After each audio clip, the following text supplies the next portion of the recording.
Fino Payments Bank, it's very interesting because that stock is trading at the day's lowest levels with cuts of 8% coming in there. And this is in spite of the RBI granting it an in-principle approval for the bank to transition into a small finance bank. And to be noted, this makes it the first payments bank in the country to begin this conversion as well.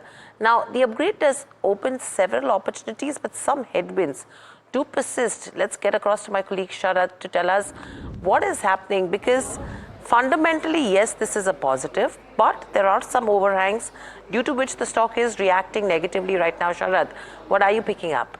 Hiral, the street is not convinced that how will this bank actually transition into the small finance bank, and there are a lot of concerns regarding that. Of course, we have spoken about the bank in our KYC segment as well.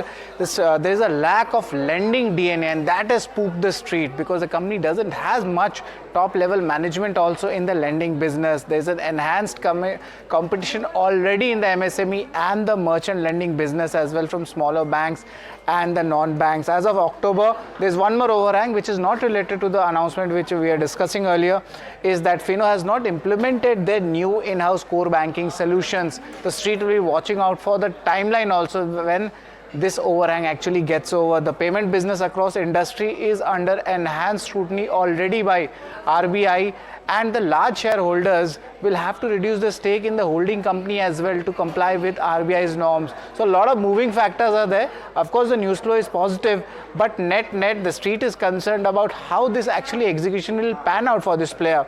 Management gave 2-3 important pointers. They have stated that the top level management for the lending business will be hired in the next 3 to 6 months. Core banking solutions will be implemented by December end or January, and MK has maintained an ad rating, but the target price has hiked by 10% to 330 rupees per share, and they have stated that the deposit and leasing lending restrictions that will get eased, and the company will become a unique small finance bank with a payment cum lending business as well.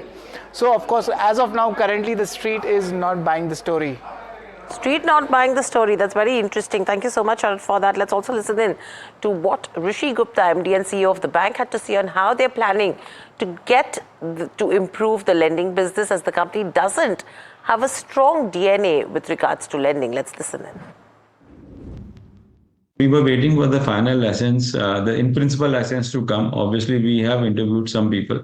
We'll be closing those pieces in the next 1 or 2 months. Suppose that we will give the offer. So anything between 3 to 6 months, you can expect that the talent will start coming into Fino, specifically at the top level.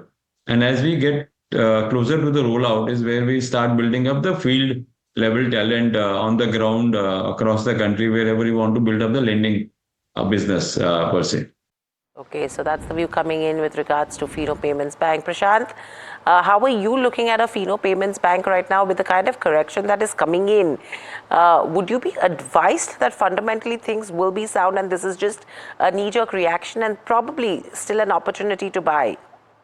I think opportunity will come very soon. I think 1 or 2 quarters would be a time where we have to wait and watch for how companies will actually go and head this business. Once the company will have both the segments into one, I think that will be a great business to watch for. But again, the hurdles remain the same with respect to the competition and the RBI intervention in terms of these kind of businesses. But I think I will be waiting for more correction. That will be an opportunity for me to buy. Very quickly, Gaurav, what would you do seeing the weakness on the charts right now?